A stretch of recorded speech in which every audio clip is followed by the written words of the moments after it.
नमस्कार साथियों, आज की दिनांक है 9 दिसंबर। आज का अंक हमारा 90वां।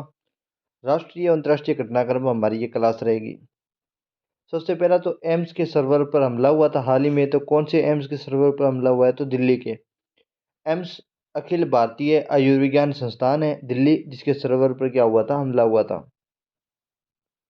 सूचना एवं प्रसारण मंत्री कौन है? अनुराग ठाकुर है। सूचना एवं प्रसारण मंत्री कौन है हमारे? तो अनुराग ठाकुर है। वन्य जीव संरक्षण अधिनियम 2022 फिर चर्चा में, क्योंकि अब ये अधिनियम राज्यसभा से पारित हो गया है। पहले हमने इस अधिनियम पर बात की थी, तब ये अधिनियम लोकसभा से पारित हुआ था। अब ये अधिनियम राज्यसभा से पारित हो गया है। पहली श्रेणी में जुर्माना 10,000 से बढ़ाकर कितना कर दिया गया? इस अधिनियम में 25,000। और दूसरी श्रेणी में जुर्माना 25,000 से बढ़ाकर कितना कर दिया गया? 1,00,000 कर दिया गया है। तो जुर्माने में बढ़ोतरी की है। अन्य कई प्रावधान भी थोड़े कड़े किए हैं वन्य जीव संरक्षण अधिनियम 2022 में।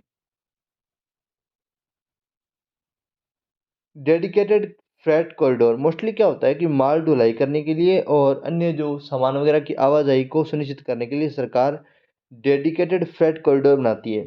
इन कॉरिडोर पर केवल जो मालवाहक रेलगाड़ियाँ होती है वो ही आती जाती हैं और उनकी स्पीड बहुत ज़्यादा होती है। ठीक है। लेकिन अभी क्या है, संसदीय एक समिति है, परिवहन पर्यटन संस्कृति पर स्थायी समिति। उस समिति ने अभी अपनी रिपोर्ट में कहा था कि जो डेडिकेटेड फ्रेट कॉरिडोर होते हैं और ये माल ढुलाई के लिए विशेष रूप से तैयार रेलगाड़ियां जो होती हैं, इनके लिए कोई सुरक्षा नियम नहीं है।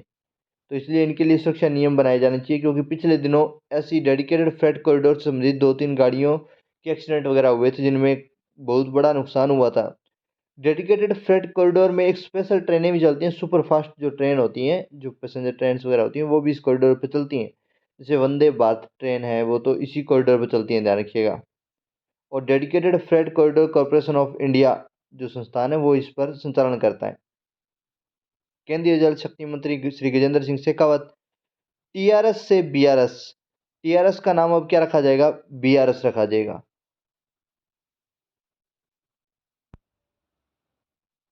तेलंगाना राष्ट्रीय समिति का नाम अब भारत राष्ट्र समिति किया जाएगा। तेलंगाना राष्ट्र समिति जो पार्टी थी, उसका नाम करना है भारत राष्ट्र समिति। तो टी से तेलंगाना की जगह पर बी से भारत करने का सुझाव था, और ये मान भी लिया है किसने? चुनाव आयोग ने। चुनाव आयोग ने अपनी अपनी ईमेल भेजी है पार्टी को और कहा है कि ये स्वीकार कर लिया गया है। पार्टी का नाम चेंज करने की जो घोषणा है वो शीघ्र ही जारी कर दी जाएगी। तेलंगाना के मुख्यमंत्री के चंद्रशेखर साहब हैं, ये चुनाव आयोग है। केंद्रीय वन एवं पर्यावरण मंत्री भूपेंद्र यादव। कौन है केंद्रीय वन एवं पर्यावरण मंत्री? तो भूपेंद्र यादव है। केंद्रीय वन एवं पर्यावरण मंत्री कौन है? तो भूपेंद्र यादव है। सबसे लंबा कार्यकाल वाली पार्टी कौन सी है? वाम मोर्चा पश्चिम बंगाल।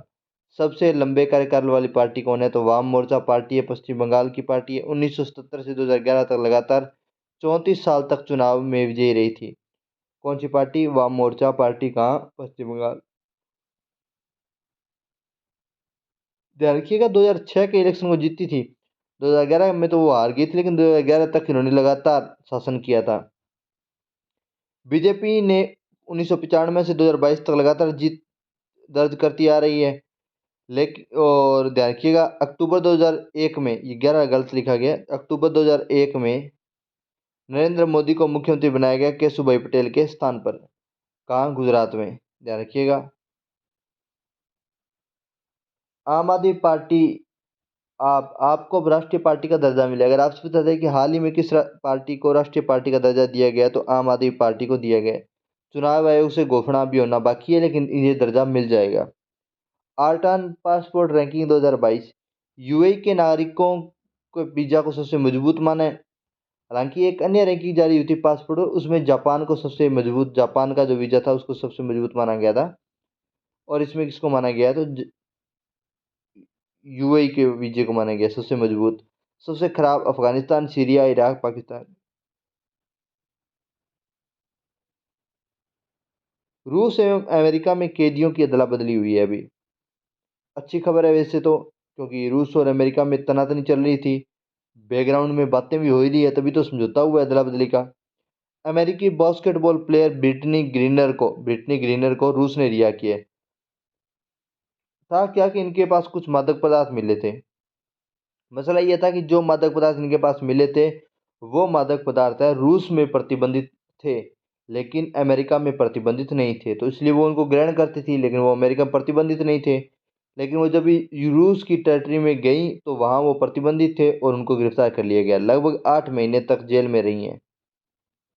वहीं बदले में अमेरिका ने रूस के हथियारों के व्यापारी विक्टर बाउट को रिहा किया है। विक्टर बाउट को मौत का सौदागर के नाम से भी जाना जाता है। और ये अदला बदली कहाँ होगी? तो यूएई की राजधानी अबू धाबी में होगी। FIH पुरुष हॉकी विश्व कप कहाँ होगा? भारत में अगले साल होगा 13 से 29 जनवरी 2023 को। तो ध्यान रखिएगा, पुरुष हॉकी विश्व कप कहाँ होगा? तो भारत में होगा। इसी के साथ आज की हमारी क्लास समाप्त होती है साथियों। चैनल को शेयर कीजिए, सब्सक्राइब कीजिए। जय हिंद, जय भारत।